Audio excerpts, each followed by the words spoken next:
નમસ્કાર વિદ્યાર્થી મિત્રો, હું સાગર કાછડિયા વેદ ડિજિટલ એજ્યુકેશનમાં આપ સર્વે વિદ્યાર્થી મિત્રોનું હાર્દિક સ્વાગત કરું છું. આજે આપણે વાત કરવાના છીએ ધોરણ 9 વિષય વિજ્ઞાન ચેપ્ટર નંબર 1 આપણી આસપાસના દ્રવ્યો. જે વિદ્યાર્થી મિત્રો ચેનલમાં નવા હોય તે વિદ્યાર્થી મિત્રો ખાસ ચેનલને લાઇક કરો, શેર કરો અને સબસ્ક્રાઈબ કરો, જેથી અમારી દરેક માહિતી અમે તમારા સુધી પહોંચાડી શકીએ.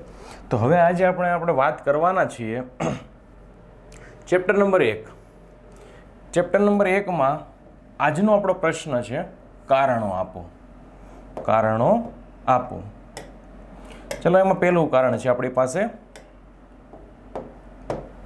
કે વાયુને જે પાત્રમાં રાખવામાં આવે છે તે સમગ્ર પાત્રને પૂરેપૂરી રીતે ભરી દે છે. આ વિધાન સાચું વિધાન છે, એટલે આપણે એને કારણ દર્શાવવાનું છે કે શું કામ એવું થાય છે કે વાયુને જે પાત્રની અંદર રાખવામાં આવે છે એ પાત્રને પૂરેપૂરી રીતે ભરી દે છે. તો પહેલાં જોઈએ વાયુ અવસ્થામાં આપણે દ્રવ્યની 3 અવસ્થાની વાત કરેલી છે, ઘન, પ્રવાહી અને વાયુ. જેમાં વાયુ અવસ્થામાં દ્રવ્ય એટલે જે સજીવ કે નિર્જીવ કોઈ પણનું છે બંધારણ બનેલું હોય એવું, એટલે કે ટૂંકમાં આપણે અગાઉ સમજેલા કે બ્રહ્માંડની કોઈ એવી વસ્તુ નથી કે જેમાં દ્રવ્યનો ઉપયોગ ન થયો હોય. બધી જ વસ્તુને બનવા માટે દ્રવ્યનો ઉપયોગ થયો, એટલે કે દ્રવ્ય વપરાયેલું એ દ્રવ્ય છે એમ કહેવાય. તો વાયુ અવસ્થામાં દ્રવ્યના ઘટક કણો નિર્બળ આંતર આણવીય આકર્ષણ બળ અને મહત્તમ ઉર્જા ધરાવે છે. ફોર એક્ઝામ્પલ, માની લો કે આ રીતે મારી પાસે કોઈ એક સિલિન્ડર છે. આપણને ખબર જ છે કે સિલિન્ડર છે, આ સિલિન્ડરમાં જો હું વાયુ ભરીશ તો એના કણો કેવા છે, એકબીજાથી છૂટા છવાયા છે. એટલે કે બે કણો વચ્ચે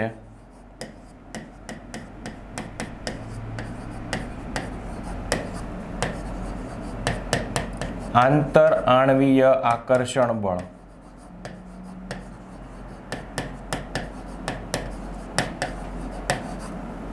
આંતર આણવીય આકર્ષણ બળ કેવું છે? ઓછું છે. શું કામ ઓછું છે? તો બે કણો વચ્ચે છે એ જગ્યા કેવી છે? વધારે. પણ ગતિ ઉર્જા કેવી છે એની પાસે? કણોની પાસે ગતિ ઉર્જા છે વધારે. એટલે અહીંયા કીધું છે કે નિર્બળ આંતર આણવીય આકર્ષણ બળ. શું કામ? તો બે કણો વચ્ચે આપણે અહીંયા જોયું, જો કણો વચ્ચે અવકાશ કેવો છે? વધારે છે, છૂટા છવાયા છે, એટલે આકર્ષણ બળ કેવું છે? ઓછું છે. અને મહત્તમ ગતિ ઉર્જા ધરાવે છે. મહત્તમ એટલે વધુ. ત્યારબાદ વાયુના ઘટક કણો શક્ય બધી જ દિશામાં પ્રસરણનો ગુણધર્મ ધરાવે છે. પ્રસરણનો ગુણધર્મ એટલે પ્રસરણ એટલે ફેલાવવું. ચલો, મારી પાસે એક સિલિન્ડર છે. હવે આ સિલિન્ડરની વાત કરું કે આની અંદર ઓક્સિજન ભરેલો છે. હવે જેવો સિલિન્ડરને ખોલીશ એટલે એના કણો છે એ શું કરશે? આ રીતે વાતાવરણમાં પ્રસરણ એટલે કે ફેલાય છે. આ રીતે શું થાય છે? વાતાવરણમાં ફેલાઈ જાય છે. તો સૌથી વધારે જો કોઈ પ્રસરણનો ગુણધર્મ ધરાવતું હોય ને તો એ વાયુ અવસ્થા છે. કઈ અવસ્થા છે? વાયુ અવસ્થા. અહીં તમે જોઈ શકો છો, સોલિડ એટલે કે ઘન અવસ્થા, લિક્વિડ એટલે કે પ્રવાહી અવસ્થા, અને ગેસ એટલે કે વાયુ અવસ્થા. હવે ઘન અવસ્થામાં જો કણો છે એકબીજાની નજીક છે, એટલે આંતર આણવીય આકર્ષણ બળ કેવું છે? પ્રબળ. પ્રબળ એટલે ખૂબ જ વધારે છે. અહીંયા જો કણો છે,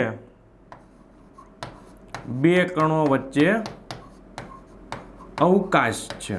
અવકાશ એટલે ખાલી જગ્યા. અને અહીંયા જો કણો છે છૂટા છવાયા છે, મુક્ત રીતે ફરે છે, તો બે કણો વચ્ચે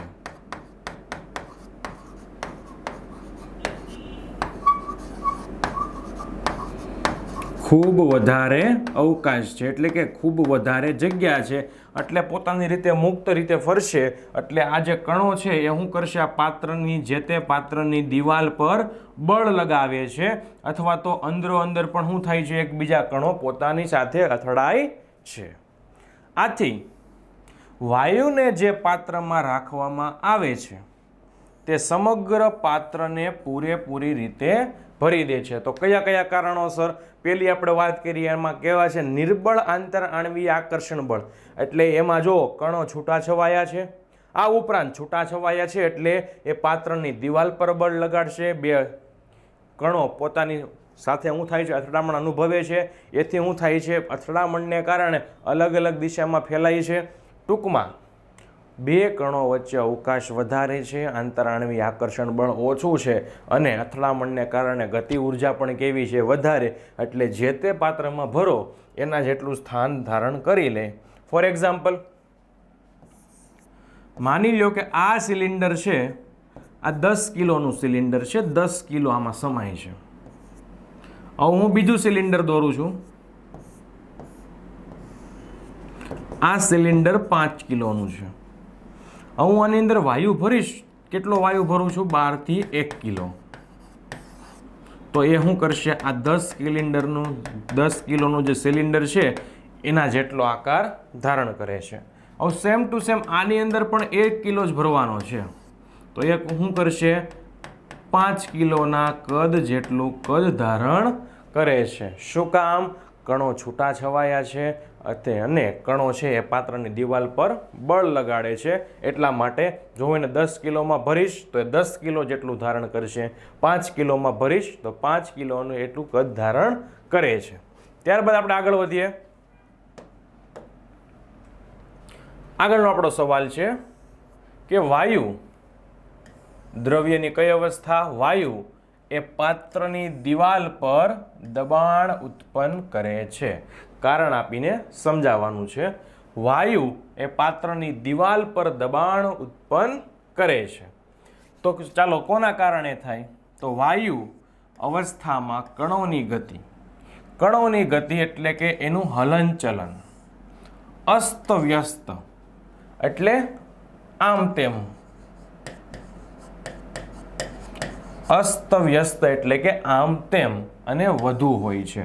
જે આપણે અગાઉની જે કિરણાવૃત્તિ દોરી છે એમાં આપણે જોયું છે કે વાયુ અવસ્થા છે તો બે કણો વચ્ચે અવકાશ વધારે છે, આંતરઆણવીય બળ ઓછું છે, ગતિ ઉર્જા વધારે. શું કામ? કે આ જે કણો છે એ આમ તેમ શું કરતા હોય છે? ગતિ કરતા હોય છે. આમ તેમ ગતિ કરે, જે આપણે અહીંયા જોઈ શકીએ છીએ. ત્યારબાદ આ અસ્તવ્યસ્ત એટલે કે આ આમ તેમ ગતિના કારણે કણો એકબીજા સાથે, ખાસ યાદ રાખજો, એકબીજા સાથે અને પાત્રની દિવાલ સાથે અથડામણ અનુભવે છે. ચાલો, આ સોલિડ છે એટલે કે ઘન અવસ્થા છે, આ લિક્વિડ છે એટલે કે પ્રવાહી અવસ્થા છે, અને આ છે ગેસ એટલે કે વાયુ અવસ્થા છે. આ ત્રણ અવસ્થામાંથી વાયુમાં જુઓ ગતિજ ઉર્જા કેવી છે? વધારે. એટલે જે તે આ કણો છે એ પાત્રની દિવાલ પર શું લગાડે છે? જુઓ, તમે જોઈ શકો છો કે આ પાત્રની દિવાલ પર શું લગાડે છે? બળ લગાડે છે, દબાણ લગાડે. આ ઉપરાંત શું થાય છે? તો કે ભાઈ આ ઉપરાંત આ જે કણો છે એ કણો પાત્રની દિવાલ સાથે તો અથડામણ અનુભવે છે, પણ એકબીજા કણો સામે સામે પણ શું થાય છે? અથડામણ અનુભવે છે. શું કામ? કે એની ગતિ કેવી છે? અસ્તવ્યસ્ત ગતિ છે, એટલા માટે.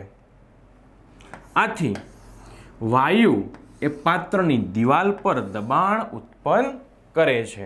તો કોના કારણે? એની અસ્તવ્યસ્ત ગતિના કારણે. અસ્તવ્યસ્ત ગતિ શું કામ કરે છે? તો એના બે કણો વચ્ચે અવકાશ કેવો છે?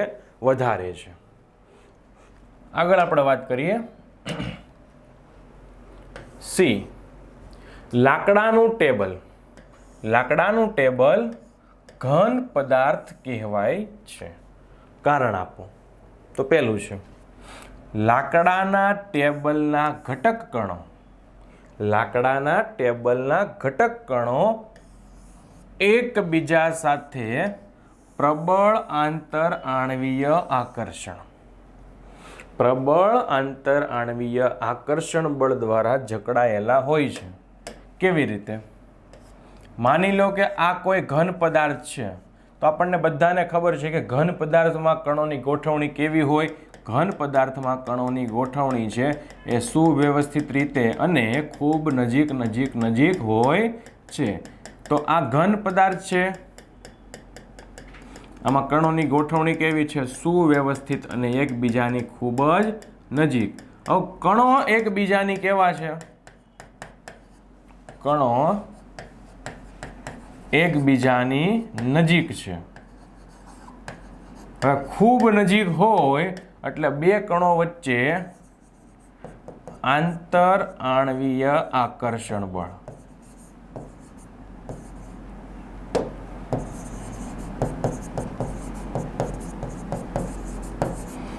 આ આંતર આણવીય આકર્ષણ બળ કેવું હોય છે? પ્રબળ. પ્રબળ એટલે વધુ હોય છે. શું કામ? કણો એકબીજાની નજીક છે, આ રીતે ગોઠવાયેલા હોય છે. ત્યારબાદ તેમની વચ્ચે નહિવત આંતર આણવીય અંતર. આંતર આણવીય અંતર એટલે કે બે અણુઓ વચ્ચેનું અંતર. આપણે અહીંયા જોઈ શકીએ છીએ આકૃતિમાં કે બે કણો અણુઓ વચ્ચે છે. અવકાશ કેવો છે? અવકાશ ઓછો છે. કેવો છે? અવકાશ ઓછો છે. તે અદબનીય છે. શું કામ અદબનીય? જુઓ, બે કણો વચ્ચે જગ્યા જ નથી. હું એને બહારથી ગમે એટલું દબાણ આપીશ, કણો વચ્ચે જગ્યા નહિવત પ્રમાણમાં છે, તો એ કણો એકબીજાની નજીક હવે આવશે નહીં. એટલે કેવા કીધા છે? અદબનીય છે, કે ને દબાવી શકાતા નથી. તે વહનશીલ નથી. વહનશીલ એટલે વહી શકતા નથી. લાકડું નીચે પડે તો કંઈ પાણીની જેમ ફેલાતું નથી. લોખંડનો ટુકડો નીચે પડે તો પાણીની જેમ ફેલાતો નથી. એટલે એને કેવા કીધા છે? વહનશીલ નથી. અહીંયા લાકડાની ખુરશી પડી છે, ટેબલ પડી છે. હવે આ ટેબલ કે ખુરશી અહીંયા પડ્યા છે તો પાણીની જેમ ચારે બાજુ ફેલાઈ જતા નથી. એ જે આકારમાં છે, જે પરિસ્થિતિમાં છે, એ ત્યાં તે જ આકારમાં, તે જ પરિસ્થિતિમાં રહે છે. આ ઉપરાંત આ બધા જ ગુણધર્મો દ્રવ્યની ઘન અવસ્થાના હોય. આપણે જેટલા પણ વાત કરી કે આંતર આણવીય આકર્ષણ બળ પ્રબળ છે, બે અણુ વચ્ચે અવકાશ ઓછો છે, અદબનીય છે, વહનશીલ નથી, તો આ બધા જ છે ઘન અવસ્થાના ગુણધર્મો છે. આ લાકડાનું ટેબલ છે એ ઘન અવસ્થાના ગુણધર્મો ધરાવે છે. એટલા માટે લાકડાનું ટેબલ ઘન પદાર્થ કહેવાય છે. એટલા માટે લાકડાનું ટેબલ છે અને આપણે ઘન પદાર્થ તરીકેની ગણતરી કરી શકીએ છીએ. ત્યારબાદ આગળ આપણે આસાનીથી આપણો હાથ હવામાં, મિત્રો ખાસ યાદ રાખજો, હવા, તો હવા કયો ગુણધર્મ ધરાવે છે? વાયુ અવસ્થા. હવામાં ફેરવી શકીએ છીએ, પરંતુ એક લાકડાના ટુકડામાં, લાકડાનો ટુકડો એટલે લાકડો કઈ અવસ્થા છે? ઘન અવસ્થા. આ જ રીતે હાથ ફેરવવા માટે આપણે કરાટેની રમતમાં ચેમ્પિયન થવું પડશે. ચલો, મારે જો હવામાં આ રીતે હાથ ફેરવવો છે તો હું ઝડપથી ફેરવી શકીશ, પણ કોઈ મને લાકડાનો ટુકડો આપેલો છે આ રીતે, આ લાકડાના ટુકડા ઉપરથી મારે હાથ ફેરવવો છે, તો મને શું કીધું છે કે કરાટેની રમતમાં ચેમ્પિયન થવું પડે. કેમ? તો આપણે ઘણીવાર જોયું હોય કે કરાટે કરતા હોય તેમાં શું કરતા હોય? હાથનો ઉપયોગ કરતા હોય. કોઈ કરાટે ચેમ્પિયન છે, કોઈ વસ્તુ છે લાકડાની છે બનેલી કે ઈંટ છે એને તોડે છે, તો શું કરે છે? એ પોતાના હાથની મદદથી તોડે છે. તો એમાં પણ ખાસ ટેકનિક હોય. બાકી હું છે આ રીતે કોઈ ઈંટને તોડવા જાઉં તો મને શું થશે? હાથમાં વાગશે. તો હવામાં તો મને વાગતું નથી, પણ લાકડું કે ઈંટને તોડવા જાઉં છું તો મને શું થાય? હાથમાં વાગે છે. તો અહીંયા એવો સવાલ કીધો છે કે હવામાં તો આસાનીથી હાથ ફેરવી શકો છો, પણ લાકડાના ટુકડાની ઉપરથી હાથ ફેરવવો હોય તો કરાટેમાં ચેમ્પિયન થવું પડે. જોઈએ શું કામ? તો પહેલાં તો કીધું છે હવામાં રહેલા ઘટક કણો, હવામાં રહેલા ઘટક કણો નિર્બળ આંતર આણવીય આકર્ષણ બળ ધરાવે છે. નિર્બળ એટલે ઓછું, નિર્બળ આંતર આણવીય આકર્ષણ બળ ધરાવે છે. એટલે માની લો કે આ કોઈ પાત્રમાં છે, મેં વાયુ ભર્યો છે, તો આ એના કણો કેવા છે? છૂટા છવાયા છે. આ શું ભરેલું છે? વાયુ. આ કણો છૂટા છવાયા છે, તો અવકાશ કેવો છે? અવકાશ એટલે કે બે કણો વચ્ચેની ખાલી જગ્યા, અવકાશ વધુ છે. તો કેવું બળ ધરાવે? નિર્બળ આંતર આણવીય.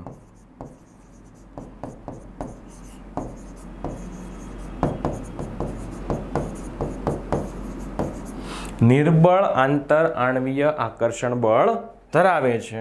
ત્યારબાદ ઉપરાંત થોડાક જ બળ દ્વારા તેને સરળતાથી અલગ કરી શકાય છે. મારી આસપાસ હવા છે, હું હાથ ગમે તેમ ફેરવું છું આ રીતે, તો શું થાય છે? હું મારા હાથ વડે સરળતાથી એના બે કણોને અલગ પાડી શકું છું. શું કામ? તો કેવું બળ ધરાવે છે? નિર્બળ આંતર આણવીય આકર્ષણ બળ ધરાવે છે. ત્યારબાદ ઘન પદાર્થની જો વાત કરવામાં આવે, ઘન પદાર્થ, તો ઘન પદાર્થના ઘટક કણો વચ્ચે પ્રબળ, પ્રબળ એટલે વધુ આંતર આણવીય આકર્ષણ બળ હોય. શું કામ? ચલો અહીંયા કોઈ ટુકડો લીધેલો છે, આમાં અણુની ગોઠવણી કેવી હોય? સુવ્યવસ્થિત, સુનિશ્ચિત, એકબીજાથી નજીકમાં કણો ગોઠવાયેલા હોય છે.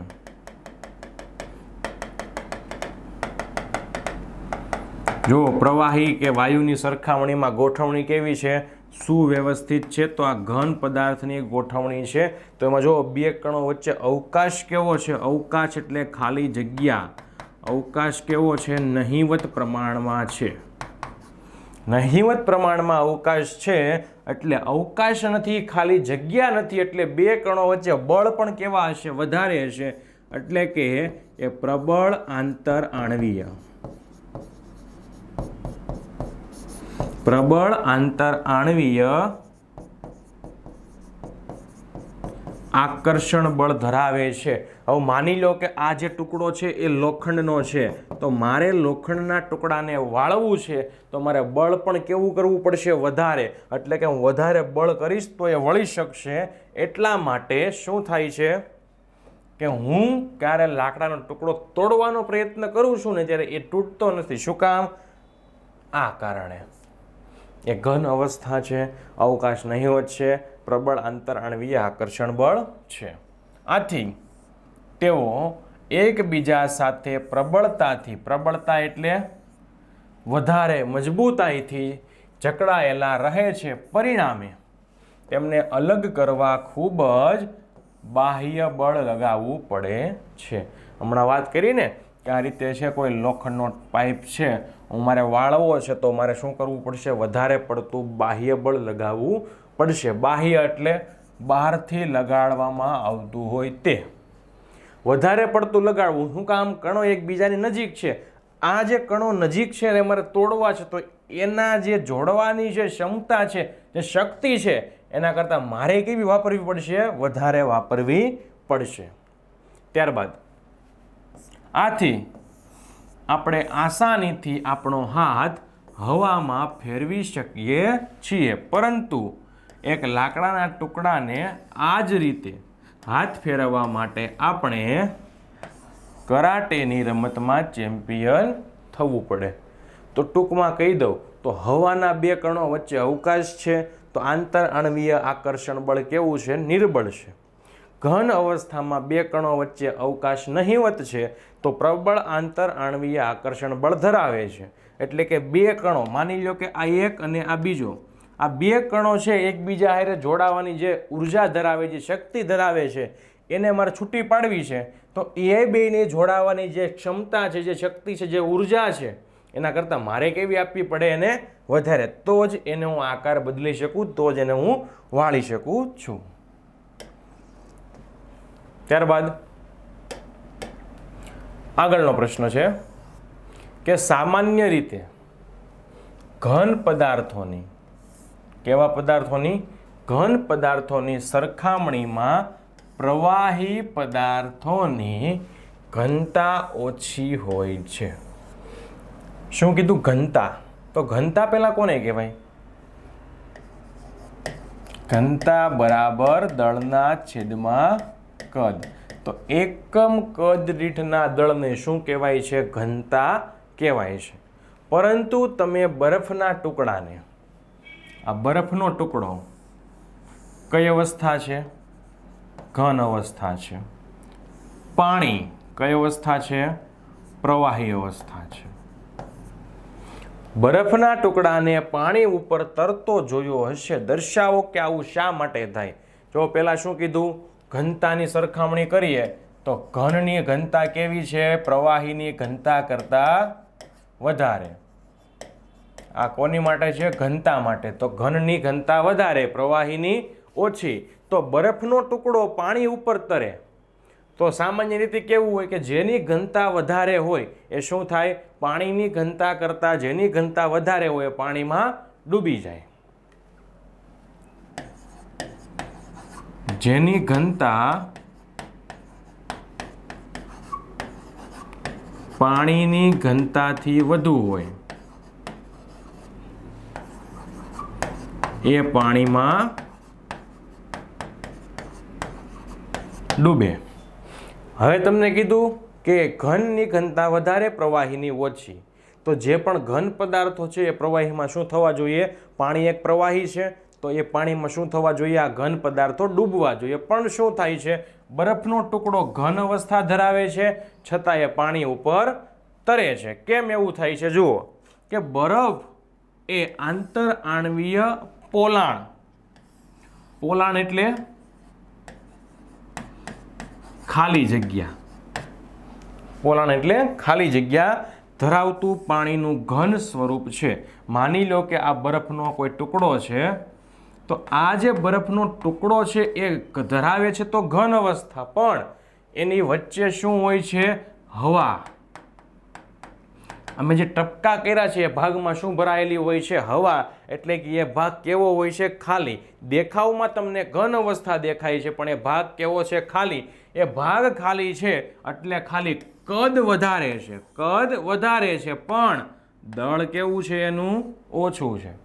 તો કદ વધારે હોય, દળ ઓછું હોય. તો જુઓ અહીંયા દળ ઓછું, તો દળ અને ઘનતા આ બંને સમપ્રમાણમાં. આ દળ ઓછું તો એની ઘનતા પણ કેવી થાય છે? ઓછી થાય છે. આથી બરફની ઘનતા કેવી થઈ? ઓછી. બરફની ઘનતા કેવી થાય છે? ઓછી થાય છે. આથી બરફ એ પાણીની ઘનતા કરતાં ઓછું એટલે એ પાણી ઉપર તરે. આ પાણીની ઘનતા કેવી છે? વધારે છે. આની ઘનતા કેવી છે? ઓછી. હમણાં કીધું ને કે જેની ઘનતા પાણીની ઘનતાથી વધારે એ પાણીમાં ડૂબે. પણ અહીંયા બરફની ઘનતા જોવો કેવી છે? પાણીની ઘનતા કરતાં ઓછી છે એટલે પાણીમાં શું થાય છે? એ તરે છે. ત્યારબાદ નવો પ્રશ્ન કે કયો પદાર્થ દ્રવ્યની ત્રણેય અવસ્થા, દ્રવ્યની ત્રણેય અવસ્થા એટલે કે ઘન, પ્રવાહી અને વાયુ, આ ત્રણેય અવસ્થાઓ સરળતાથી ધરાવી શકે છે? તો એનું ઉદાહરણ છે પાણી. કોણ છે? પાણી. કઈ રીતે?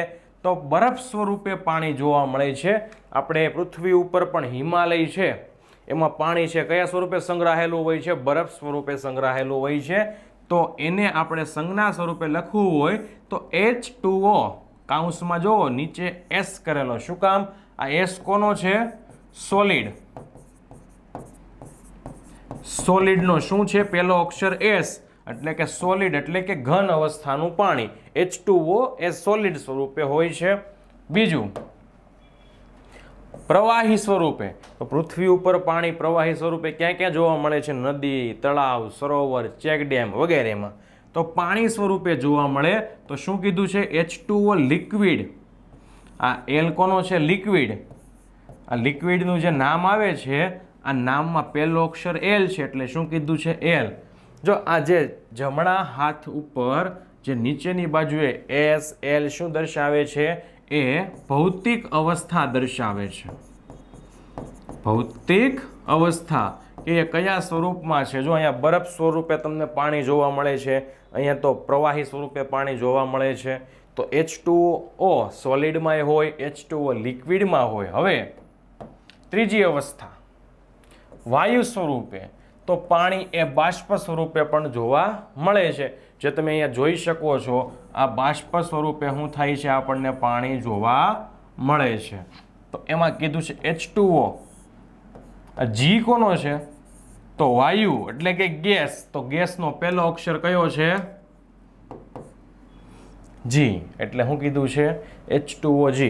તો આપણને સોલિડ સ્વરૂપે, લિક્વિડ સ્વરૂપે અને આપણને ગેસ સ્વરૂપે, આ ત્રણેય સ્વરૂપે પાણી જોવા મળે છે. ત્યારબાદ આગળની પ્રવૃત્તિ છે. અગાઉ પણ મેં કીધેલું, પ્રવૃત્તિ એટલે કે જે આપણને સાબિત કરીને બતાવતું હોય એને આપણે શું કહેવાય? પ્રવૃત્તિ. તો તાપમાન.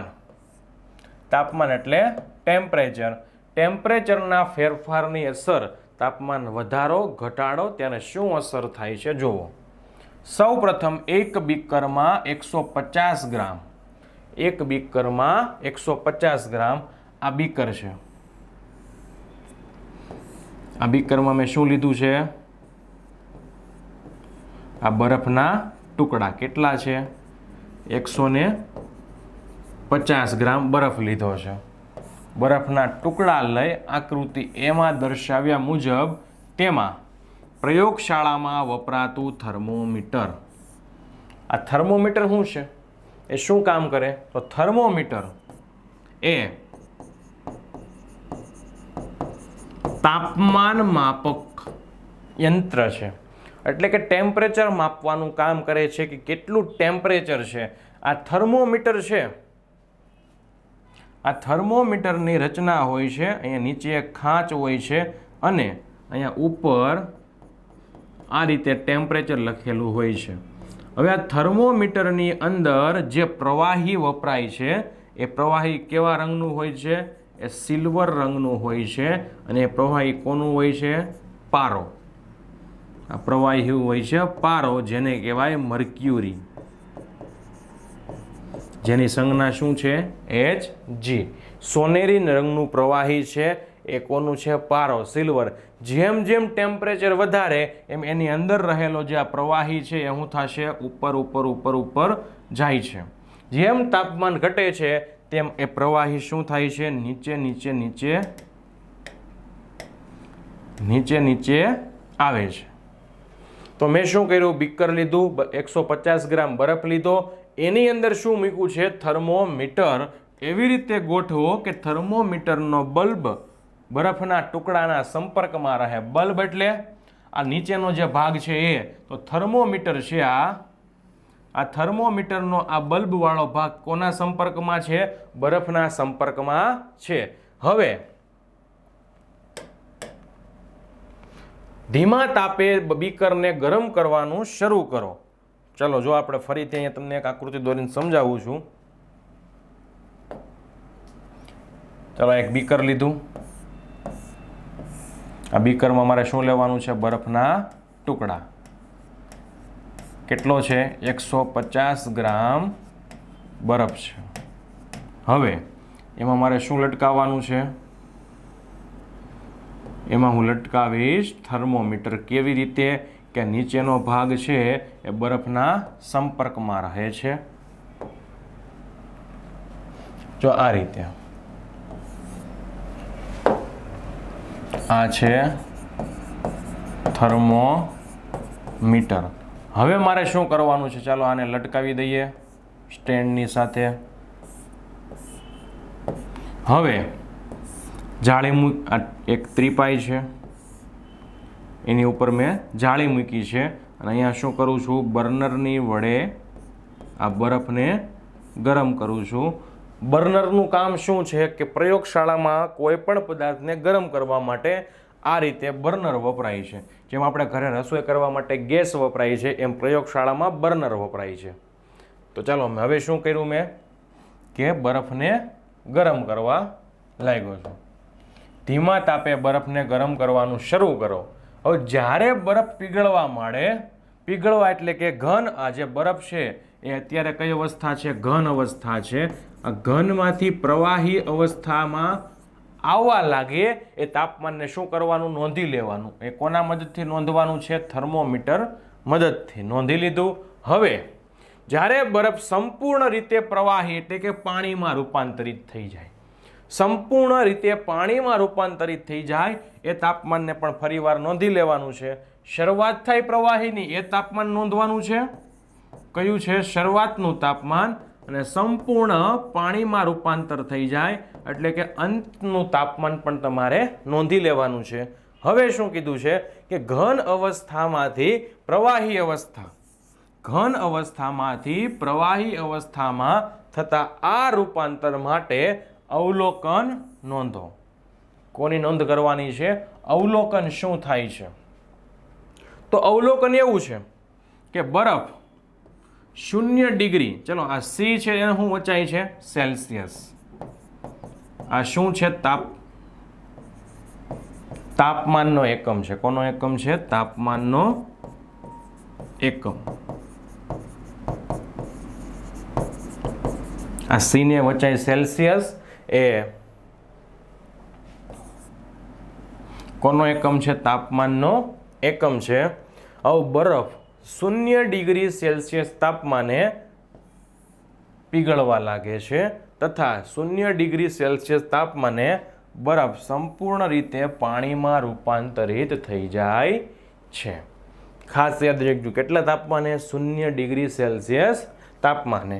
તો પ્રયોગશાળામાં જે થર્મોમીટર વાપરવામાં આવે છે, આ થર્મોમીટર અહીંયા આપણને અગાઉ જ કીધું હતું ને કયું વાપરવાનું છે? પ્રયોગશાળામાં. તો પ્રયોગશાળાનું થર્મોમીટર એ -સેલ્સિયસનું તાપમાન પણ ધરાવે છે અને પ્લસ એટલે કે માઇનસ એટલે -10 સેલ્સિયસ, 20 સેલ્સિયસ ત્યાં સુધીથી લઈને પ્લસના એ 170 કે 80 સેલ્સિયસ સુધીનું તાપમાન ધરાવે છે. તો શું કર્યું મેં? બરફ લીધો, તો પછી થર્મોમીટરનો નીચેનો બલ્બવાળો ભાગ એના સંપર્કમાં રહે તે મૂક્યું, બરફને ગરમ કર્યો. બરફને ગરમ કર્યો, જેવું પ્રવાહીમાં રૂપાંતર થાય, શરૂઆતનું તાપમાન નોંધી લીધું, સંપૂર્ણ પાણીમાં રૂપાંતર થાય એ અંતનું તાપમાન નોંધી લીધું. એ કેટલું મળે છે? 0 ડિગ્રી સેલ્સિયસ. તો શું કહેવાય? બરફમાં ઘનમાંથી પ્રવાહીમાં રૂપાંતર થવા માટે કેટલું તાપમાન જોઈએ છે? 0 ડિગ્રી સેલ્સિયસ, જે આપણને પ્રવૃત્તિ દ્વારા ખબર પડે છે.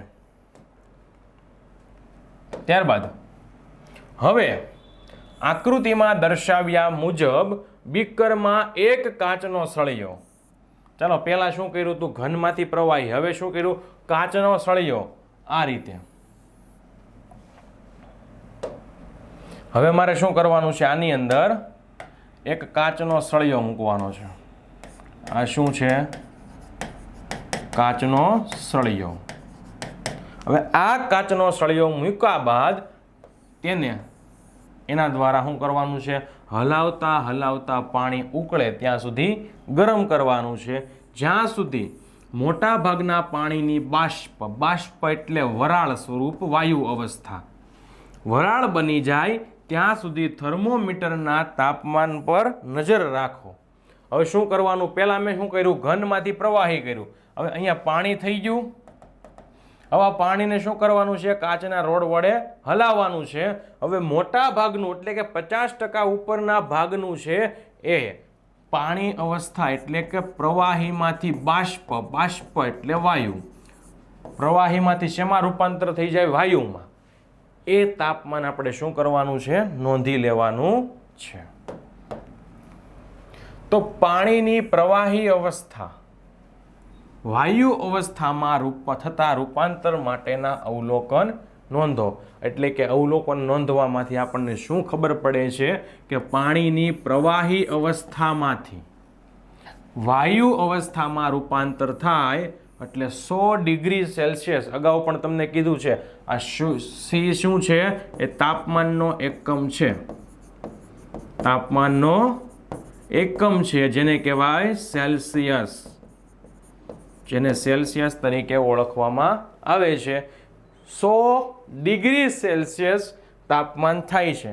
જો ઘનમાંથી પ્રવાહી માટે 0 ડિગ્રી, તો પ્રવાહીમાંથી વાયુ માટે કેટલું તાપમાન જોઈએ છે? 100 ડિગ્રી સેલ્સિયસ. એ આપણને કોના દ્વારા ખબર મળે? તો એ આપણે મૂકેલા આ થર્મોમીટરની મદદથી આપણને ખબર પડે છે કે ઘનમાંથી પ્રવાહી 0 ડિગ્રી, પ્રવાહીમાંથી વાયુ 100 ડિગ્રી. તો આ સાથે આપણો વિડીયો અહીંયા થાય છે પૂરો. ફરીથી મળીશું નવા વિડીયો સાથે. અસ્તુ. જય હિન્દ, જય ભારત.